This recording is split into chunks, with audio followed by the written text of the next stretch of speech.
Share, you who transform. Welcome to our show, Encounter with Sueño de Caliope, in a space created for you.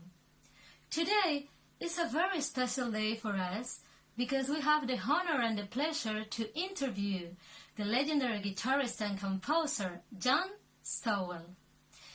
I met him 2 years ago in the Higher Conservatory of A Coruña. Both me and my colleagues had the opportunity to play with him in the Conservatory's Big Band, which was directed by the pianist and composer who also was my jazz teacher Alberto Conde. John Stowell, with his own unique style, is a great inspiration for musicians as he shows his love for the art and helps people solve their own theoretical and technical problems to find their own voice, their own color with their instrument. So, let's invite John Stowell. Thank you for being here, for being part of these shows. It's my pleasure to be with you both. Esta noche. Esta noche. Thank you very much. Do you know some Spanish, no? Poquito, sí. Un poquito. Oh, that's great. So, how are you? How did you feel during these days? Well, I think, as you know, we are all trying to find new ways to collaborate, like our conversation today. So I'm trying to do some concerts, some online lessons, some workshops, because normally I would be doing a lot of traveling during the year. Mm-hmm. Now, for the last year, I've done almost no traveling like all other musicians. So we're finding new ways to collaborate. Mm-hmm. Yeah. Also, we are trying to make a lot of programs online to collaborate with people and maintain this positive energy, you know. So we would like to know, let's turn to the past. We would like to know more about your childhood. We would like to know who were the people who most inspired you to start your music career. Okay. Well, when I was very young, I did not play jazz. I started in rock bands playing small gigs. I grew up near New York City on the East Coast in Connecticut. So this is where I grew up.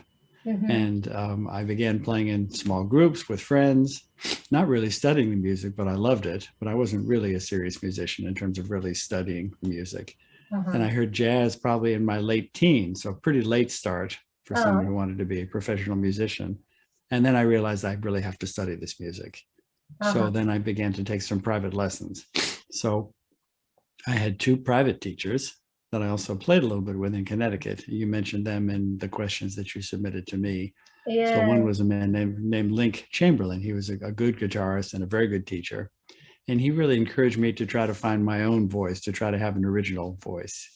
I think this is something that teachers can do to essentially allow students to maybe find their own way. You study the craft and you listen to the important musicians who've come before you, but if you can also find your own voice, I think this is important. So Link Chamberlain was my guitar teacher, and then I also had some lessons with a piano player who wrote some of the very first books on jazz theory. His name was John Mehegan. John Mehegan. And also lived in Connecticut. Yeah, he lived in New York for many years and wrote a number of books. He taught at Juilliard and some schools in New York, and then he moved out to Connecticut. This is where I met him. So I played some little jobs with John, and I also studied with him. So those two men were both very helpful to me in terms of understanding how to begin to work through jazz harmony, jazz theory, learn repertoire. So they were both important for me. Wow, that's fantastic to have those kind of teachers. So I was lucky to have them.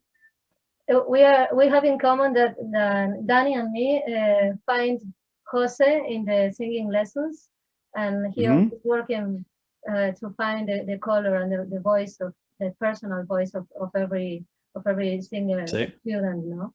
And it's really great because in the case of voice and also in the instrument, if you don't find it, it can be a really frustration, you know. It can be frustration, yeah. So it's really good. And in your family, they were musicians. So your parents encouraged you to go with the music, or you have like a musical past in your family? Not so much. I have some amateur musicians. I'm the only professional musician in my family, but my parents liked music. And one of my brothers is an amateur musician. He sings and plays guitar. And one of my sisters also sings. She has done some musical theater. So we have some appreciation of music and some amateur musicians in my family. Okay, that's good. That's really good. And I was reading that in your biography and also in the news that you have a great traveling spirit. Which are the cities you intend to return to, and why? That's a hard question because every place I have been, I probably would like to go back to. So I've been, I've worked in 20 countries and had great experiences. And for most of my travels are really positive and good experiences. So I would love to come back and see you there, of course, but I've worked all over Europe. I've worked a little bit in Asia, many times to Argentina, all over the US and Canada. So I would like to go back probably to most of the places where I have been before because I have friends in all these places that I like to teach and play music with. So, I mean, there have been some really memorable experiences. I've had a great time visiting with you in A Coruña and also in Vigo a little bit now. And I hope to come back to work with Alberto in the future, maybe in that part of Spain. I also have some friends around Barcelona. So I would like to go back to that part of your country. I don't know Spain so well, so I would love to go back. You are invited to Casa Girasol, our workplace of our artistic association. I would love to. So if we could love to see you there. Summer concerts again, it would be great to come and play for us. I would love to come. I'd love to come and play with you there too. So of course we'll stay in contact about that. But I think, if you go with a positive attitude and you have some experience traveling, so that if there are challenges and small problems that sometimes occur on the road with traveling, then you solve those problems. But I'd say most of my experiences traveling have been very positive. People are very kind and friendly, and to play with musicians in other places is a really great experience. I've been doing it now since the late 1970s. So for a long time, I still enjoy this. You have a long experience, it's true. And which obstacles did you find in your musical career that you would like to share? And which positive message would you like to give to the musicians who are listening to this program? Conexión inestable. We have the video frozen again, ladies. Yes? Sorry, could you repeat it again because the connection go down?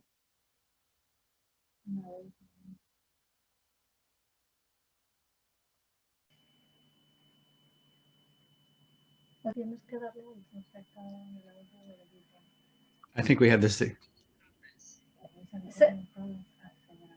Se graba, ok. Dale al clic grande otra vez. Póngala en grande, dale. I think maybe Sorry, because the it connection. stopped. Yeah. So let's go to when I ask you, then we cut it. So what obstacles did you find in your musical career, and which positive message would you like to give to the musicians that are listening to us? Okay. I'm hearing you, but I'm not. The video is frozen. It's okay to continue to record because your video is frozen. Yeah, I am listening to you.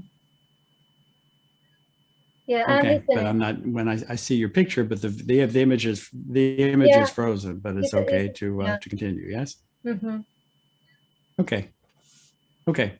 So obstacles. That's an interesting question. Every musician has different obstacles and frustrations. Yeah. But I think the idea is to try to maintain a positive attitude. And in my case, because I'm working freelance, I don't have a steady job anywhere. So that means under normal circumstances, I do something different each month. So the challenge is being willing to keep all of the details clear, to communicate well, to follow up well, so that you can try to create opportunities for yourself and understand the fact that there's a lot of work to create the opportunities. Everybody is busy. Sometimes people are able to help you, sometimes they are not. So it's a little bit like a job of a salesman. You have to be constantly looking for opportunities. You have to create your own opportunities with the help of friends. If you're a freelance musician, like I am. So those are the challenges. Sorry? Like patiently and persistently. Yeah, those are the challenges. The fact. Yes. Yeah, that's right. All of those. That's right. That's those three words with the P are all good ones. I agree. Patiently, persistently, and positively. All those are good. I agree. All the time. And you have to understand the fact that sometimes there is, and sometimes, yes, that's right. And some of the time there is rejection. People are not able to help you, or they don't reply. They are busy. They can't help you. You cannot take this personally. You have to keep going. And as you said, try to stay positive and be patient. So those are the challenges. Yeah. So what I would say to other musicians, another way to make this process a little bit easier is to try to help each other and stay positive in this way. So if another musician is traveling, and I extend this offer to both of you also, if you can help them, maybe you have contact information. If they're going to a place where you have friends, you can help them. You can share information with them. Yeah. So the reason I know about Alberto is because of a mutual friend that I have in upstate New York named Steve Brown, who has played with Alberto. So Steve told me about Alberto. This is how I came to visit you guys in La Coruña. So basically, we help each other. This also makes the experience of trying to keep positive and keep motivated, makes it easier because we help each other. We share. Here in Vocalities, in our artistic association, also Jose, the singer teacher, and Dania create this environment. And we create the Casa Girasol to make this international exchange, and also with the local artists and the therapists that comes to Casa Girasol. We were living a lot of surprises.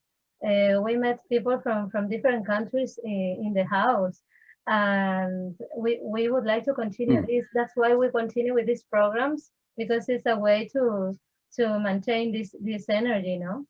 I think it's a great idea. Yeah. So, and we didn't like it to be in a steady work either. Like not Dania, not Jose, not me. En un trabajo fijo, didn't like. We always like to travel and get connections and work with people from different countries. So we're in the same way. That's great. Yeah. I think that's right. Yeah. Well, I wish you great success with your project, and I hope I have a chance to visit you there in the future. I would be happy to come. Yeah, we will be happy to receive you and host you in Casa Girasol. That's great. I was reading that you had great. a really great friendship relationship with the bassist David Friesen, and you work a lot of years with him and travel. And I heard the CD through the listening glass. It's really amazing, and I want to listen more. And I am sending to other people. So if you could explain to us about that beautiful working with David and the creation of this album. If you want to share. I'd be happy to. So we met because it was really kind of a nice accident. I grew up in Connecticut near New York, and then I moved closer to New York City.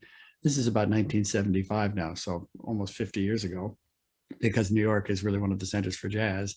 And I didn't think that I was playing well enough to begin to be very busy in New York, but I thought this would be a chance to meet many good musicians, even if it's just at small clubs or jam sessions, to try to help make me a better musician. So I found a small club, like a little bar really, in the Greenwich Village in New York, where many of the jazz clubs are in that part of New York City. And I became friendly with some piano players who played this little bar. So I used to go sit in there very often for free. It was usually piano and bass duos. And I would go down sometimes 3 or 4 nights a week just to sit in. I wasn't making any money, but I was beginning to meet some other musicians there because many musicians would come in to play and to listen in this small club. Wow. And one night, David Friesen, my bassist friend, came in. He had driven across the country from Portland, Oregon to New York. It's a very long drive, maybe 3 or 4 days of driving because America is a big place. Yeah. And he also came that night just to say hello and sit in. So we sat in together. That's how we met at this small club.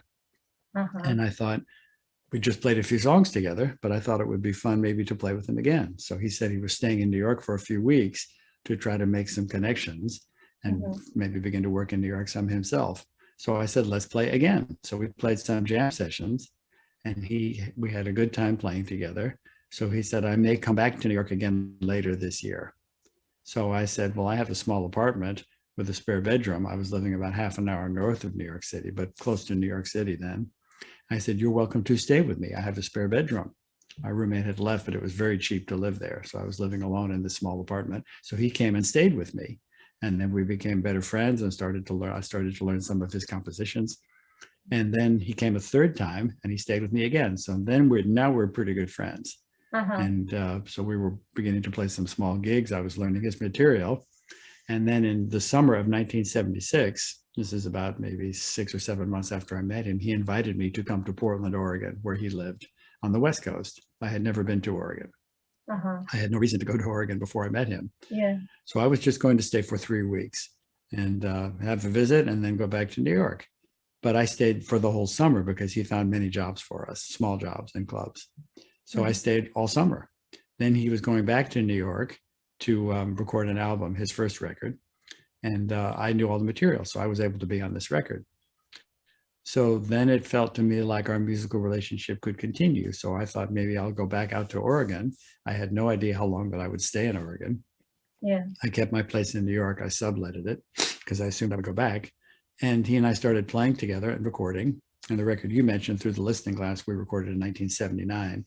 But basically, I never left Oregon. I've lived here ever since. So that was 1976. I'm still in Portland, Oregon. So David and I did 4 or 5 records. Yeah, 79 is when we did Through the Listening Glass.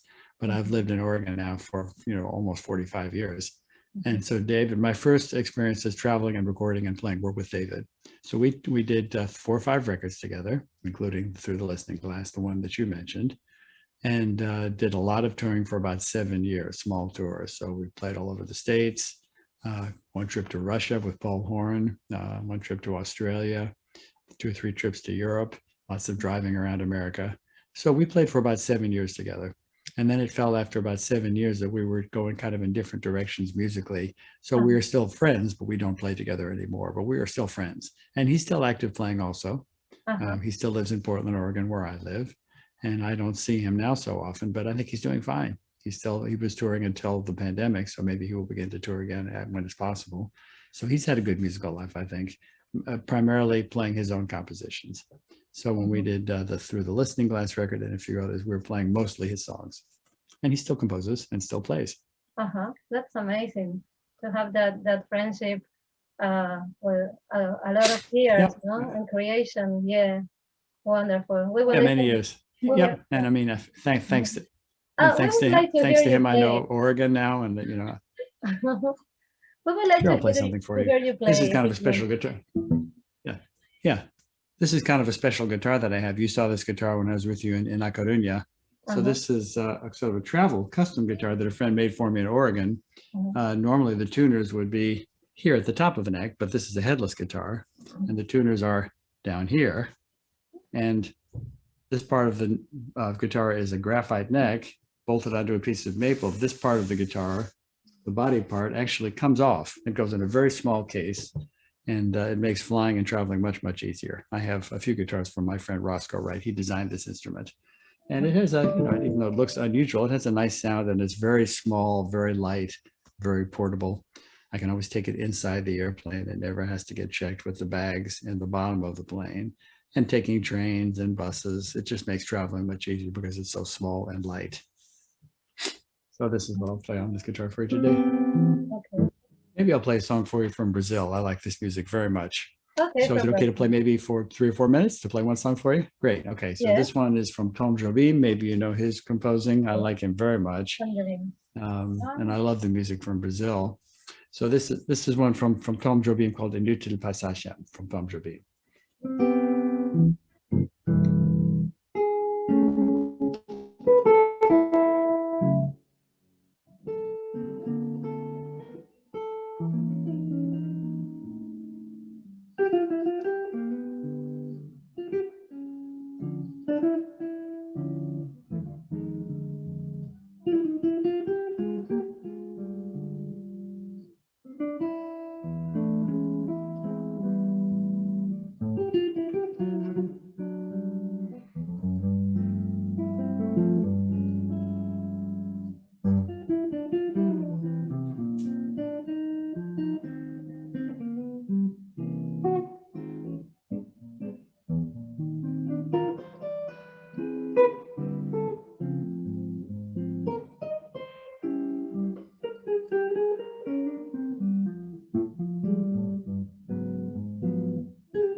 There's a little Tom Jobim for you guys. Well, thank you very much. Thank you. This is a great pleasure. present for our audience and for us. Thank you. Well, I love the music I love the music from Brazil. He's I saying have many that different is circles up on the YouTube a channel. reflexive sound. Reflexive sound. I don't know if I'm translating well. With that. Mhm. Sonidos reflexivos. Yeah, to reflexivo. I don't know if it's a reflexive sound. Yeah, to reflection. Mhm. Yeah, like thinking, like Yeah. introspection. Yeah, Mhm. wonderful. Thank You're you. saying when I play, you have this feeling?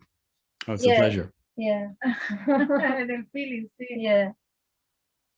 Yes. That is like a You know, traveling if your guide. audience is interested, Mhm. yeah, if your audience is interested, I also have many videos on my YouTube channel playing alone. If your audience is interested, they can find Yeah, we will put examples, the more links more of examples of your me playing. YouTube channel because That would be great. I saw some of them and you are teaching and giving like skills to improve about harmony and I would like to tell you because Mhm. we are organizing a jazz improvisation workshop for you by Zoom. That So would be great. if you could tell us how you would be setting it up and how what the musicians are going to learn from your workshop, if you could explain. Sure.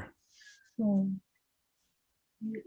I would be happy to. Yeah, first of all, thank you for being willing to help me out. If it's possible to do a workshop, if there's some interest, I would love to do a workshop with you and your students. So what we would cover at the workshop are some general ideas about the music, just general concepts about how I think we can really play jazz better together by listening in a certain way, by making the conversation flow in a particular way. So I will talk in kind of a general way about things that are important to me in the music. About how to listen, maybe how the musicians interact. But then I would also like to talk a little bit about harmony. And I think if you, even though the language of jazz is complex to listen to and complex to learn, I think if you break the language down into small pieces, I think you remember maybe from our workshop in A Coruña there with Alberto at the Conservatorio. You know, we talk about, when I was in workshops, I like to talk about very specific small pieces of the harmony. You know, so if you can recognize a sound like this or a sound like this, some of these kinds of sounds, they sound complicated until you break them down and you understand what scales or what chord qualities, what particular sounds are available to you. If you break them down in terms of the theory, then that allows you to have access to this information when you improvise. And it also allows you to recognize information from other musicians when you play together. That's very important. That's so very I like to break things. Yeah, it's very important.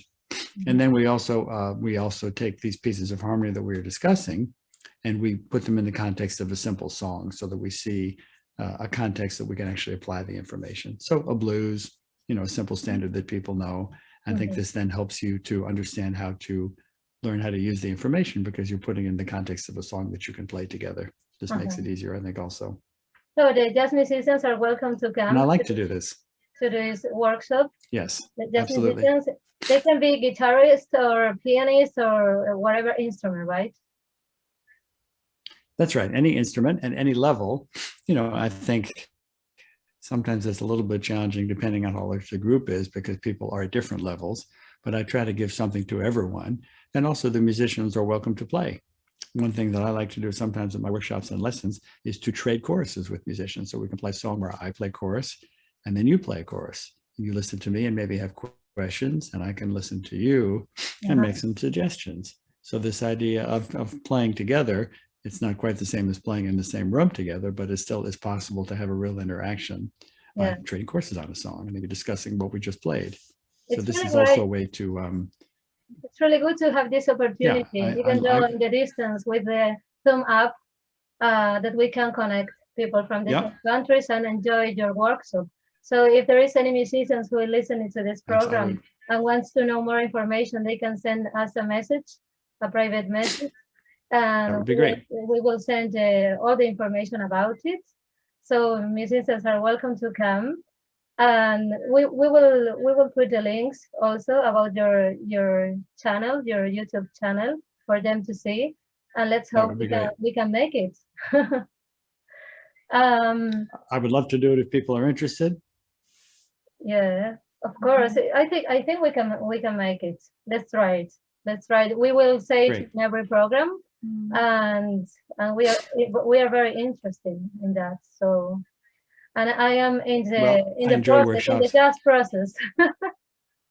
I am continuing studying That's jazz, great. so for me it's really good to receive it and continue with this information.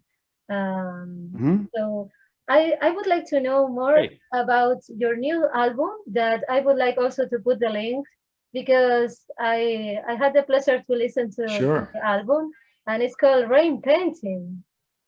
Tell me Mhm. about your album and about Mhm. plans Yes, I've in it. got. Sure. So we recorded for a label called Origin Records, which is in Seattle. And this is owned by two drummers, John Bishop and Matt Jorgensen. And I've known John since the 1980s. And we have a group together called Scenes, which is bass and drums and sometimes saxophone as guests. So this label has now been around for almost 20 years. They have about 650 albums, CDs in the catalog. And I have maybe more than 20 CDs on this label. I've been recording for this label for 20 years. And the new project with Dan Dean came about because Dan was doing some mastering work for Origin. That's how I met Dan. I knew about him, but I did not know him. So I contacted him about another record he had mastered that I did with Dave Liebman. And Dan sent me a record of his, also on the Origin label that you would like to listen to, called Songs Without Words. This is Dan's project.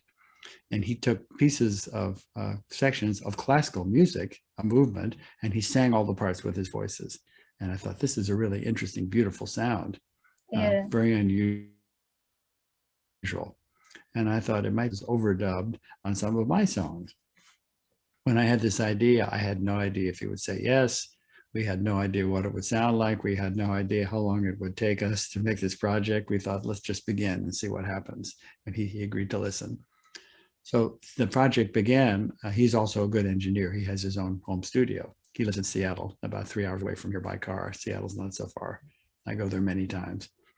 So I went to his studio and I just played the solo guitar arrangements of my little songs. They're not complicated songs. They're not so long. Maybe I'll play one today if we have time to listen to one.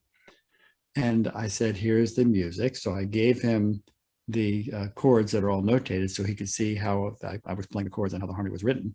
And I said, just try one song and see if you can add the voices and see if you like it.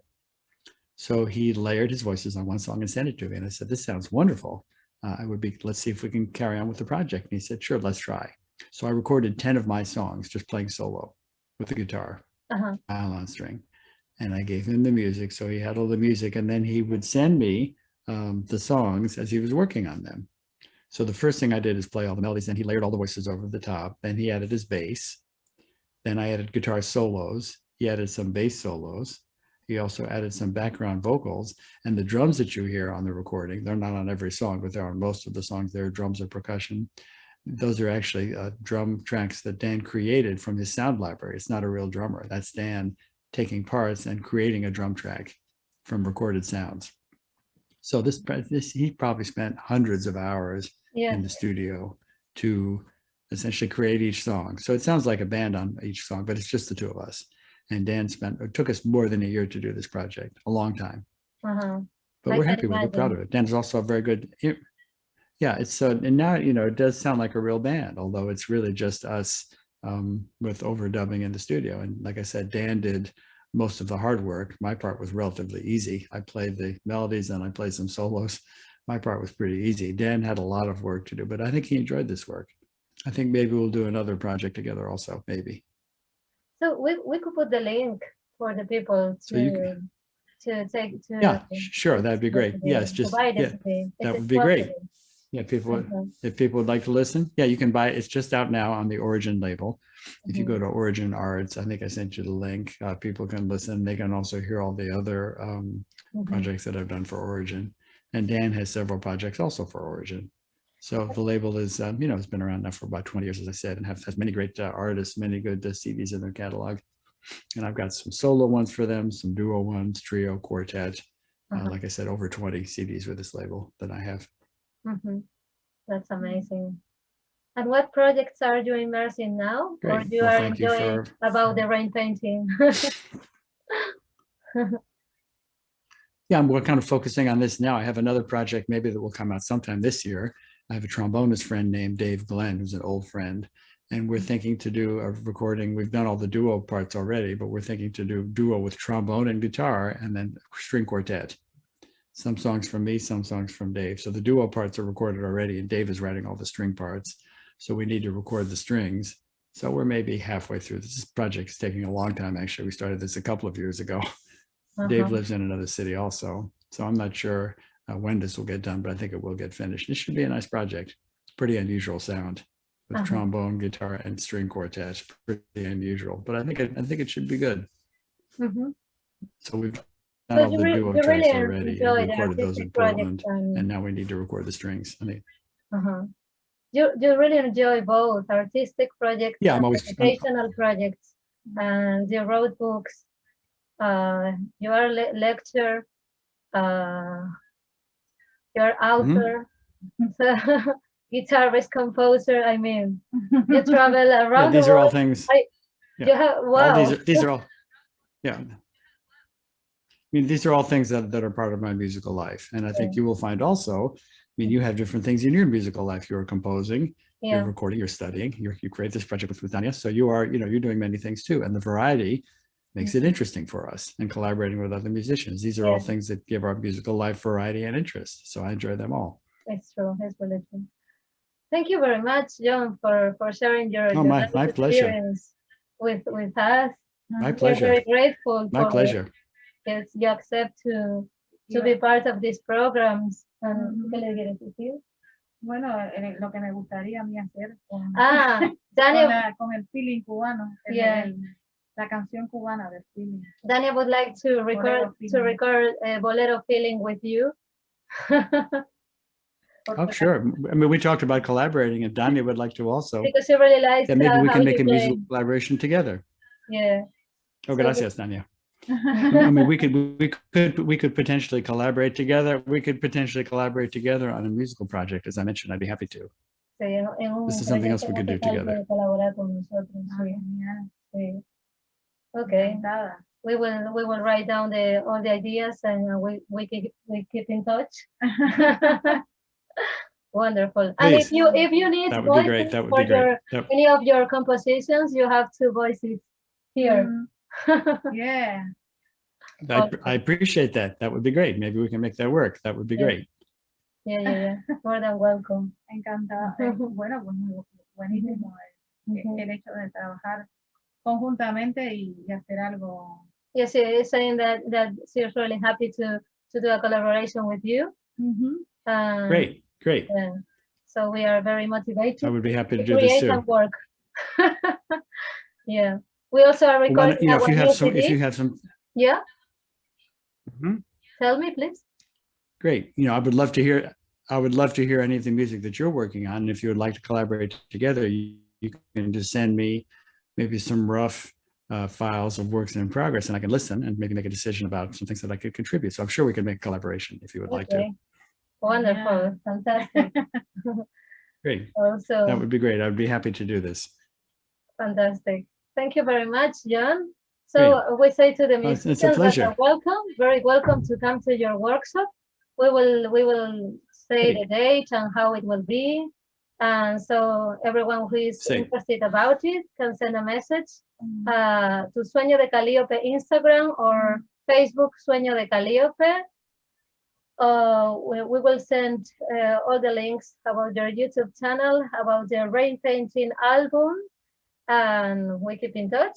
So for saying goodbye to this program, that would be great. We would like to listen to you playing, and we finish the program with the sound of your guitar.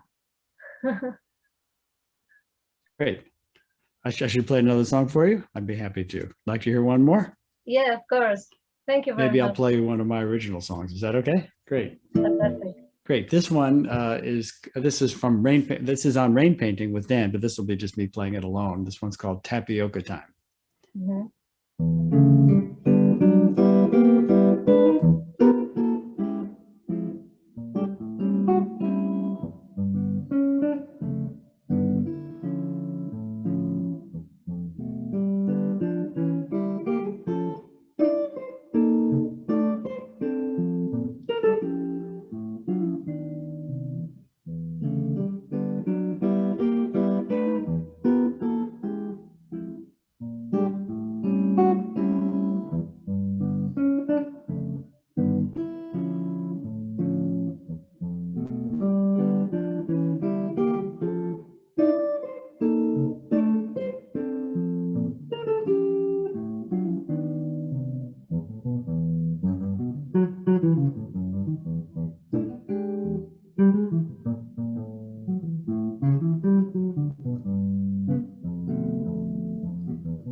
There's one of my songs for you guys. Thank you, John. Thank you. Beautiful. My pleasure. Gracias. Gracias. Gracias. Well, great Gracias to a talk to ti. you both. Great. Thank you So very why don't- much. Let's stay in touch. I would love to stay in touch about a possible workshop and also a collaboration with you both. I would be happy to do this. Okay, fantastic. We too. Great. We're Okay, so very we happy and We very stay in touch. grateful. We stay in touch, huh? We stay keep in in touch. touch. Okay. Ciao. Thank Ciao. you. Big Thank you. hug. Chao. Gracias. Gracias. Hasta luego. Chao. Gracias.